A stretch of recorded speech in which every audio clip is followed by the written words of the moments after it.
ऐसा क्या किया मैंने कि जो नी पेन 6 मंथ से कम होने का नाम नहीं ले रहा था, वो 2 वीक्स में गायब हो गए। तो आप लोग सोच रहे होगे कि तू तो बड़ा हाइपरट्रॉफी और टाइम अंडर टेंशन और परफेक्ट फॉर्म ये सब के टूवर्ड्स ट्राई करता है, तो फिर कैसे नी में पेन शुरू हो गया।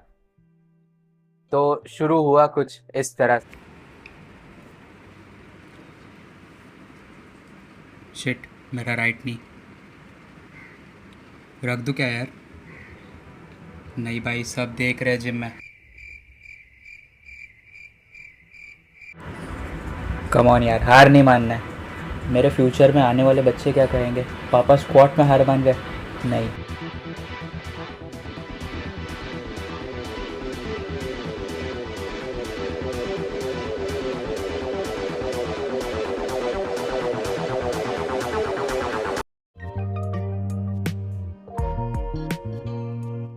अभी हो गया सो हो गया, अभी क्या करूँगा मैं पहला मेरा फर्स्ट स्टेप जो था वो है, जो मूवमेंट आपको पेन कॉज कर रहा है, ठीक है, और ज़्यादा इरिटेशन या पेन कॉज कर रहा है उस एरिया में। मेरे केस में स्क्वाट था, ठीक है। सिर्फ स्क्वाट में मुझे पेन हो रहा था, नीचे जाते वक्त भी और ऊपर जाते वक्त भी, ठीक है। यहाँ पे शार्प पेन हो रहा था राइट नी में। लेकिन बाकी के जो मूवमेंट्स थे, लेग एक्सटेंशन, लेग कर्ल या फिर लेग प्रेस, ऐसा कोई भी मूवमेंट्स में हैवी भी लिया तो भी मुझे नी में इतना प्रॉब्लम नहीं दे रहा था मूवमेंट में, ठीक है। तो सबसे पहले तो स्क्वाट मैंने बंद नहीं किया, बट स्क्वाट में वेट बहुत कम लेना शुरू किया, रिड्यूस किया, ठीक है उसमें। और मैंने दूसरा जो चीज़ किया वो है मसाज, ठीक है। कोई भी ऑयल लेके, ऐसा प्रोफेशनल होने की ज़रूरत नहीं है, बस यहाँ पे आसपास आसपास के एरिया में, उधर जहाँ पे ट्रबल एरिया है और उसके आसपास मसाज करना शुरू किया ताकि प्रॉपर ब्लड फ्लो हो वहाँ पे, न्यूट्रिएंट्स पहुँचे, वेस्ट मटेरियल्स जो भी है वो निकल जाए, तो क्या फटफट रिकवर हो। मोस्ट केसेस में ऐसा छोटा मोटा स्प्रेन ठीक हो जाता है, ठीक है। कभी कभी हम परफेक्ट फॉर्म या फिर सब कुछ परफेक्ट भी कर लेते हैं ना, थोड़ा बहुत कुछ कमी रह जाती है, मे बी वार्म अप में कमी रह जाती है, मे बी हमारे स्लीप में कमी रह जाती है, ठीक है। तो रिकवरी वगैरह प्रोसेस कुछ तो गड़बड़ हो सकता है, और पेन हो सकता है किसी को भी, ठीक है। तो मोस्ट केसेस में इसमें ठीक हो जाता है मसाज एंड रेस्ट, बट मेरे केस में इसमें भी ठीक नहीं हुआ, ठीक है। थोड़े वीक्स और निकल गए, तो बाद में मेरा ना दूसरे जगहों पर डाउट जाने लगा।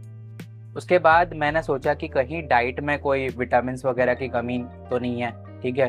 मोस्ट प्रोबेबली मेरे दिमाग में था कि ऐसा हो नहीं सकता कि डाइट में कुछ कमी रह जाए। फिर भी मैं आप लोगों को बता दूं, मेरा देखो ये सप्लीमेंट मल्टीविटामिन शुरू था, इसके बाद ओमेगा 3 शुरू था। ओमेगा 3 एक अच्छा एंटी इन्फ्लेमेटरी है। मल्टीविटामिन आपके डाइट में थोड़ा बहुत कोई भी विटामिन का कमी रह जाए वो पूरा कर देता है, ठीक है। और फिर विटामिन D3, ये भी एक अच्छा मतलब कैल्शियम का मेटाबॉलिज्म को सपोर्ट करता है अच्छे से, ठीक है। फिर ये मैंने ऐड किया था एक्स्ट्रा करक्यूमिन, ठीक है। ये बेसिकली टर्मरिक और पेपर और ये सब का अच्छा मतलब एक्सट्रैक्ट है। तो ये क्या करता है, ये भी एंटी इन्फ्लेमेटरी, ये फटाफट रिकवर करने में हेल्प करता है, ठीक है। और फिर विटामिन C में लेता था, वो भी उसमें अच्छा हाई अमाउंट्स ऑफ एंटीऑक्सीडेंट है, वो भी इन्फ्लेमेशन वगैरह को कम करता है, रिकवरी फास्ट करता है। तो ये सब चीज़ें चल रही थी। बाय द वे ये सारे सप्लीमेंट्स नेचुरल टीम के हैं, अच्छा ब्रांड है। ऑलमोस्ट 1 साल हो गया मुझे इससे जुड़े हुए। मुझे बहुत सारे ब्रांड्स बहुत सारा पैसा ऑफर करती है, मैं जाता नहीं हूँ, क्योंकि ये ब्रांड में क्या है, पोटेंशियल लगता है मुझे। और दूसरा मतलब ये है कि मुझे ऐसा वो प्रमोट करते रील रील डालने घंटा लगता है। 10 ब्रांड प्रमोट करो, 10 रील डालो, अब कुछ और हफ्ते निकल जाते हैं। ये सब हो गया, रेस्ट, मसाज, विटामिन मिनरल सब ठीक है, फिर भी ना रिकवरी नहीं हो रही है। तो मैंने सोचा अभी नी का जो लिगामेंट्स और टेंडन्स है आसपास के, उसको स्ट्रेंथनिंग करना शुरू करता हूँ, ठीक है। तो 2 एक्सरसाइजेस मैंने ऐड किए।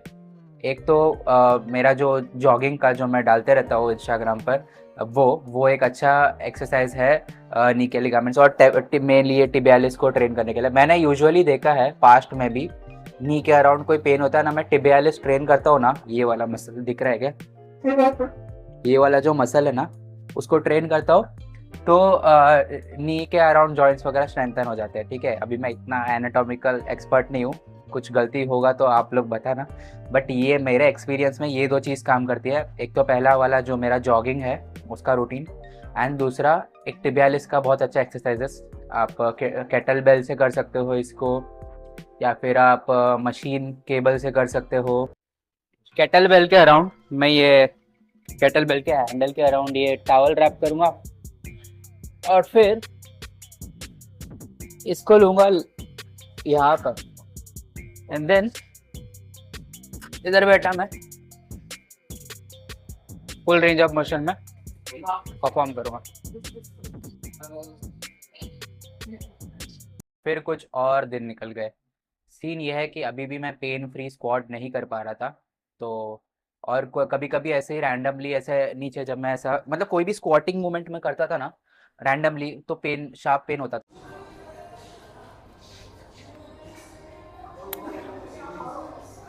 अब ये पॉइंट तक भी मैंने अपना सोशल मीडिया पे ये जो लेग्स का कंपटीशन वगैरह है किसके लेग्स बड़े हैं वो सब छोड़ा नहीं था। मैंने अनाउंस नहीं किया ऐसे कुछ भी कि मुझे नी पेन हो रहा है स्क्वाट ही नहीं कर पा रहा हूँ मैं क्योंकि फिर बहुत लोग खुश हो जाते थे ना, उनको खुश नहीं करना है मुझे। अभी इसलिए बता रहा हूँ क्योंकि अभी ठीक हो गया।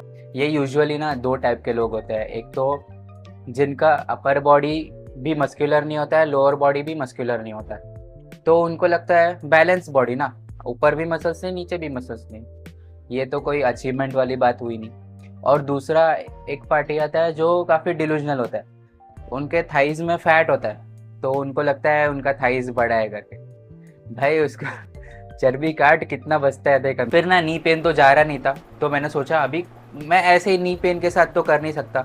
ये पॉइंट तक तो मैं ये भी सोचने लग गया था कि रिकवर नहीं हो रहा है, मतलब शायद हो सकता है मेरी उम्र हो गई है, मैं बुढ़ा हो गया हूँ, मेरा रिकवरी स्पीड अभी पहले जैसा रहा नहीं। अभी वीडियो के इस पॉइंट में मैं थोड़ा सा स्पेसिफिक में जाऊँगा कि मतलब एग्जैक्टली किस जगह पर नी पेन हो रहा था मुझे, ठीक है, ताकि जो लोग रिलेट कर पाए जिनको सिमिलर टाइप का नी पेन है उनको हेल्प मिले। अगर आप रिलेट नहीं भी कर पाते हो तो यहाँ तक वीडियो देख लिए। अभी तक जो स्टेप्स थे ना वो जनरल थे, ठीक है, ये कोई भी कर सकता है, नी स्ट्रेंथनिंग और थोड़ा मसाज रेस्ट, ये मतलब बेसिक स्टेप्स है, ठीक है। आपके विटामिन वगैरह आपने देख लिए। और यहाँ पे पेन हो रहा था, ठीक है, मैं नीचे जा रहा था या फिर ऊपर आता ना नी पेन हो रहा था, अभी बिल्कुल भी नहीं हो रहा है, ठीक है। तो यहाँ पे पेन हो रहा था, यहाँ पे ना इसके बाद मुझे एनलाइटमेंट मिलती है एक तरह से, ठीक है। ये सारी चीज़ें मुझे लेग डेवलपमेंट में और स्क्वाट के फॉर्म में हेल्प करेंगे। मेरा नी स्ट्रेंथनिंग का नेक्स्ट स्टेप वो नीज ओवर टोज से एक्सपेरिमेंट करना शुरू करता हूँ। मैं आपको बताता हूँ कैसे इसे शुरू करें और ये कैसे आपके नीज को स्ट्रेंथन करने में हेल्प करता है। एक बहुत बड़ा मिथ है हमारे जिम इंडस्ट्री में कि, और वो बहुत बुरा मिथ है कि आपका नीज है ना बिल्कुल भी टोज के आगे नहीं जाना चाहिए, जो बहुत गलत है, आपको फोर्स करता है एक पर्टिकुलर पोजीशन में। आप मोस्टली मैं खुद भी इसका शिकार रह चुका हूँ। अब लोग स्क्वाट कैसे करते हैं, जब वो लोग स्क्वाट करेंगे तब वो लोग फोर्स करेंगे नी को आगे ना जाए आगे ना जाए, ठीक है। तो मतलब एक नेचुरल पोजीशन में नहीं वो लोग स्क्वाट करवाते, ठीक है। अब उनको अपने हिप्स को पीछे पुश करना पड़ता है, हिप्स को पीछे पुश करना पड़ता है, अपने आप बैक है ना बेंड होता है आगे की तरफ, तो हम अपने नेचुरल पोजीशन में नहीं स्क्वाट कर पाते। अभी आप देखोगे मोस्टली इंडियन टॉयलेट्स में लोग कैसे बैठते हैं, ऐसे तो बैठता नहीं है कोई भी। पता नहीं आपका कोई दोस्त बैठता होगा तो नीचे कमेंट में टैग कर देना, बट ऐसे कोई नहीं बैठता है, ऐसे बैठते हैं टॉयलेट में ना। ये नेचुरल पोजीशन है, इसमें नी आगे जा रहा है कि नहीं, टोज से आगे जा रहा है। तो मुझे ना नीज को फिर से ट्रेन करना पड़ा आगे जाने के लिए। और मोस्टली क्या होता है, ट्रेन इसलिए करना पड़ता है नीज को आगे पुश फॉरवर्ड करने के लिए क्योंकि हमारा एंकल मोबिलिटी वीक होता है, क्योंकि हम सालों से ऐसे स्क्वाट करते आ रही है कंटिन्यूस फोर्थ पोजीशन में। तो मुझे शुरू करना पड़ा इस एक्सरसाइज से। देखो ये हाथ में मैंने सपोर्ट पकड़ा है, ये बस सपोर्ट के लिए मैंने हल्का सा इसको ऐसा पकड़ के रखा है, बस जस्ट इन केस ऐसा कुछ इम्बैलेंस हो गया। इसका मैं सपोर्ट नहीं ले रहा हूँ बिल्कुल भी। ये लेफ्ट हाथ में डंबल पकड़ा मैंने और राइट लेग को बोर्ड के ऊपर रखा है, ठीक है। देन अब बॉडी ऑलमोस्ट अपराइट रख के, ठीक है, अब मैं नीचे जाऊंगा। डंबल को देखना कहां पे रखा है, रॉड या जो भी सपोर्ट है उसको कहां पे रखा है। ऑलमोस्ट बॉडी अपराइट रख रहा हूं मैं एंड नीज को ना मैं जानबूझ के आगे पुश कर रहा हूं और ये नीज को पुश कर रहा हूं एंड देन दिस, ठीक है। अब मैं बोर्ड की यूज कर रहा हूं क्योंकि उस वक्त मेरा एंकल मोबिलिटी उतना था नहीं, बट अभी मैं हैवी वेट लेके भी, ये हैवी नहीं ऑब्वियसली सिर्फ दिखा रहा हूं, बट आप बिना इसके भी कर सकते हो जब आपका एंकल इतना मोबाइल हो जाए कि आप इसको कर पाओ। ठीक है, डंबल को यहाँ पे प्लेस किया मैंने। ठीक है, नीज पॉइंटिंग आउटवर्ड्स, मतलब लंजर्स जैसा फॉर्म ऑलमोस्ट। शोल्डर विथ आगे, नीज आउटवर्ड फेसिंग। एक्चुअली वो सपोर्ट एक दीदी लेके चल दी, तो अभी कुछ नहीं बोल सकते, मैं थोड़ा इंट्रोवर्ट हूँ तो जाके मांग भी नहीं सकता। तो ऐसा, ठीक है, नीज आउटवर्ड। यहाँ पे समझो मैंने ऐसा बस सपोर्ट के लिए पकड़ा हुआ है। Body almost upright. ठीक है, मिरर में देखोगे तो बेटर है।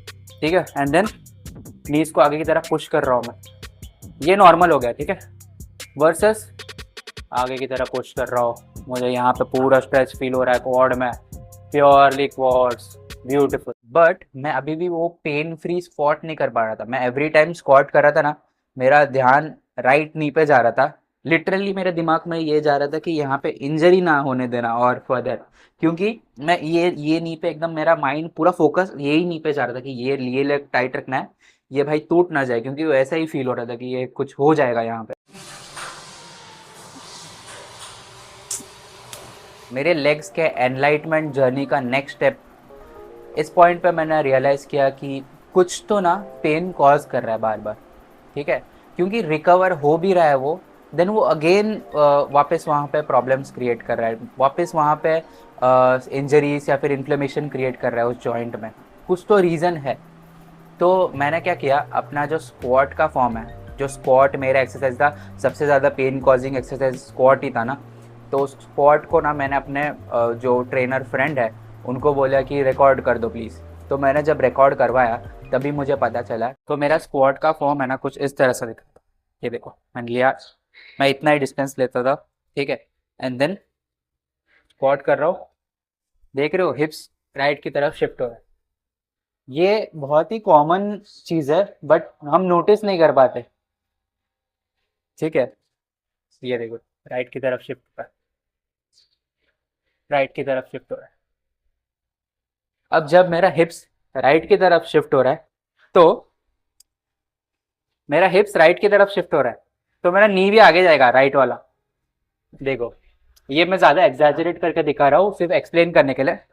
मेरा नी इस ये वाले नी से ज़्यादा आगे जा रहा है, ये वाले नी पे लोड आ रहा है। ठीक है, जब मेरा हिप शिफ्ट हो रहा है इस तरह से, ये एग्जैजरेट करके दिखा रहा हूँ मैं, इतना किसी का शिफ्ट नहीं होता, बट वो माइल्ड बहुत हल्का शिफ्ट होता है। देखो, ये देखो, हल्का शिफ्ट, एंड आपको पता भी नहीं चलेगा कि आपके नी पे ज़्यादा लोड आ रहा है, एक नी पे ज़्यादा लोड आ रहा है, वहाँ से इम्बैलेंसेस क्रिएट कर रहा है। यूजुअली ऐसे ही होता है, कहीं ना कहीं एंकल के मोबिलिटी में कमी रह जाती है, हिप्स के मोबिलिटी में कमी रह जाती है, कहीं इम्बैलेंस होता है, वो नी में जाके प्रॉब्लम्स क्रिएट कर सकता है, एंकल में प्रॉब्लम क्रिएट कर सकता है।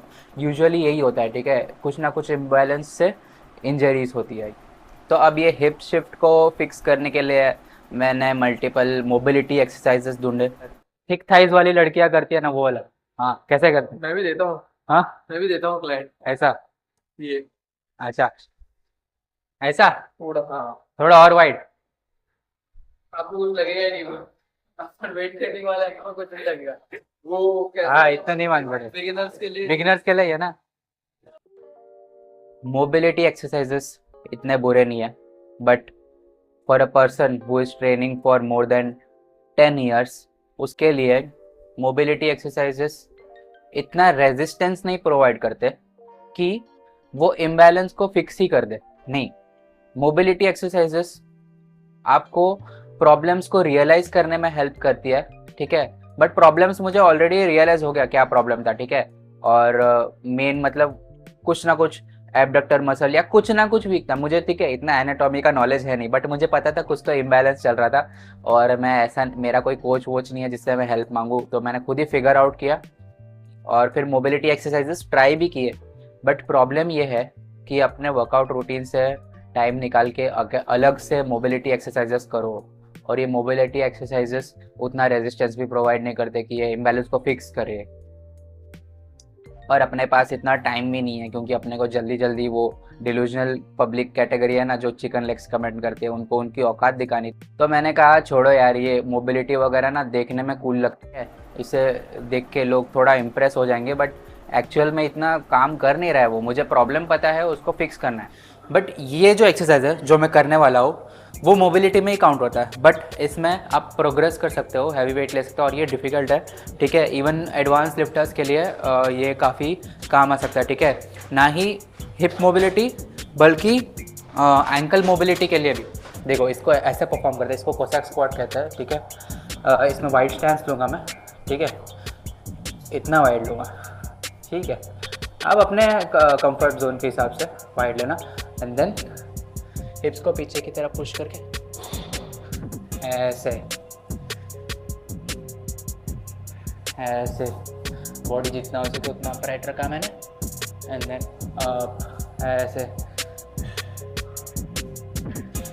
ऐसे। अगर आप ये कंट्रोल कर पा रहे हो तो ही करना, ठीक है। फिर लेफ्ट लेग से ऐसा करना है, ठीक है। मेक श्योर आपका नी ऐसा अंदर बाहर ना हो, नी बाहर की तरफ ही पॉइंट कर रहे हैं एंड देन आप कुछ इस तरह। ये बहुत ही अच्छा एक्सरसाइज है, मैं एवरी लेग रूटीन में इसको ऐड कर चुका हूँ और ये ऑलमोस्ट 3 मंथ से कर रहा हूँ मैं और मुझे बहुत बेनिफिट दिखा है। ना ही स्क्वाट फॉर्म में बल्कि ओवरऑल लेग डेवलपमेंट में भी मुझे हेल्प हुआ है। जब मैं स्क्वाट कर रहा था ना,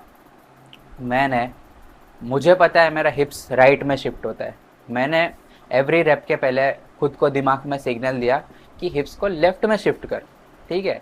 तो ये जुगाड़ लगाया मैंने, तो फिर वो कर रहा था ना, तो मेरा अभी फॉर्म ना एकदम थोड़ा सा ठीक हो रहा था और हिप्स राइट साइड में शिफ्ट नहीं हो रहा था, राइट वाले नी पे पेन इतना आ नहीं रहा था, तो मैं स्क्वाट थोड़ा और कम पेन के साथ कर पा रहा था। अब इस पॉइंट तक ना मेरी एंकल मोबिलिटी वगैरह बहुत इंप्रूव हो गई थी, क्योंकि वो नीज ओवर टोज वाला जो मैंने काम किया है वो मुझे बहुत हेल्प कर रहा था यार, वो बहुत अच्छा एक्सरसाइज। अब इस पॉइंट पे मैं स्क्वाट कर पा रहा था, बट फिर भी ना मज़ा नहीं आ रहा था यार, बार बार ध्यान वहाँ पे जा रहा था, नी में पेन है, कभी ठीक होगा, इतने महीने हो गए। तो मैंने मतलब कुछ तो गड़बड़ था यार, मैं स्क्वाट कर रहा था ना हर बार, तो ऐसे आगे पीछे एडजस्ट करता, दिमाग लगा था कि हिप्स यहाँ पे लेफ्ट शिफ्ट करना है, वो मतलब वैसा वाला पिक्चर परफेक्ट जो स्क्वाट करते हैं लोग वो नहीं कर पा रहा था, कुछ तो गड़बड़ था अभी भी। अब पता नहीं मुझे ये हिप शिफ्ट और ये सब अभी रिसेंटली डेवलप हुआ है कि ये पहले से ही था, मुझे नहीं लगता पहले से था, मैं पहले प्रॉपरली स्क्वाट कर पाता था यार। अभी क्या प्रॉब्लम है? क्या ओवर द ईयर्स स्लोली ऐसा कोई मसल इम्बैलेंस क्रिएट हुआ है जो मैं समझ ही नहीं पाया, मतलब पहले जो नहीं था बट अभी कुछ अजीब सा मैंने कुछ फॉर्म या टेक्निक अडेप्ट कर लिया है जिसके वजह से मुझे इम्बैलेंस क्रिएट हो रहा है और वहाँ से नी पेन ये सब स्लोली शुरू हो रहा है, ठीक है। ये कभी भी है ना, ये जो इम्बैलेंस या फिर फॉर्म में थोड़ा बहुत गड़बड़, ये फटाक से आपको पता नहीं चलता है, इंजरी वगैरह। मैंने फाइनली रियलाइज़ किया कि प्रॉब्लम क्या था, वो था डिस्टेंस। मेरे जो 2 फीट है उनके बीच में जो डिस्टेंस है वो मेन प्रॉब्लम था। हुआ ये कि मैंने अराउंड 2022 में वहाँ पे उस टाइम पे बहुत ज़्यादा हाइप चल रहा था नैरो स्टैंस स्क्वाड का, ठीक है। बड़े बड़े एथलीट्स और जो ह्यूज स्क्वाड्स वाले एथलीट्स हैं वो लोग नैरो स्टैंस अडेप्ट कर रहे थे और उसमें स्क्वाड कर रहे थे, और कुछ एथलीट्स तो बहुत ही एक्सट्रीम नैरो स्क्वाड्स कर रहे थे और उनका लेग्स डेवलपमेंट वगैरह बहुत अच्छा था। इवन जो हमारे फेमस एग्जांपल है टॉम प्लैट्स, वो भी काइंड ऑफ नैरो स्टैंस में स्क्वाट करते हैं। तो मैंने कहा व्हाई नॉट, मैं बहुत डेस्परेट था मसल गेन्स के लिए, तो मैंने कहा चलो ये करके देखते हैं। तो मैंने करके देखा, खुद को फोर्स किया उस स्टैंस में कि नैरो स्टैंस करो, ठीक है। लाइट वेट से शुरू किया एंड देन मैंने अडेप्ट किया उस पर स्लोली। बट ना मैंने रियलाइज़ किया अभी कि ये मेरे जो एनाटॉमी है या जो भी है उस पर सूट नहीं करता है। ये था वो डिस्टेंस बिटवीन द फीट जिसमें मैं खुद को फोर्स किया करता था स्क्वाट करने के लिए। ये देखो मैं हाथ रखता हूँ कंपैरिजन के लिए, अब मैंने यहाँ से थोड़ा बढ़ाया, यहाँ से थोड़ा बढ़ाया, इतना, ठीक है। इसमें मैं कंफर्टेबली स्क्वाट कर पाता हूँ, ये मेरे लिए काफ़ी नेचुरल है कंपेयर टू यहाँ पे मैं खुद को फोर्स करता हूँ ना। ओके, तो ये वो स्क्वाट फॉर्म है जो हम पे फोर्स किया जाता है, नीज को आगे जाने देना नहीं है बिल्कुल भी, ऐसा कहते हैं। उससे क्या हो रहा है, मैं नीज को फोर्स कर रहा हूँ कि आगे ना जाए, ठीक है। हो रहा क्या है, मेरा बैक बेंड हो जा रहा है, बैक बेंड हो रहा है, लोअर बैक पे आ रहा है और ग्लूट्स पे ज़्यादातर मेरा लोड आ रहा है, ठीक है। वर्सेस अगर मैं नीज को आगे जान दूँ तो क्या होता है, मेरा बैक ज़्यादा अपराइट रह रहा है और क्वाड्स पे आ रहा है, ऐसा कहते हैं नीज को आगे जाने दिया तो नीज इंजर होता है, वो बहुत बड़ा मिथ है यार। उसकी वजह से ही मेरा स्क्वाट बहुत टाइम तक परफेक्ट नहीं था। सो नीज को मैं आगे जाने दे रहा हूँ अभी, और मेरा एंकल मोबिलिटी भी अभी इतना है कि मैं एस्ट्रोग्रास स्क्वाट कर पाता हूँ, ठीक है। तो मैंने डिस्टेंस लिया, कंफर्टेबल डिस्टेंस लिया फीट के बीच में, एंड देन स्क्वाट। देखा कितना अपराइट है ऑलमोस्ट। ये मैंने लिया अप्रोप्रिएट डिस्टेंस।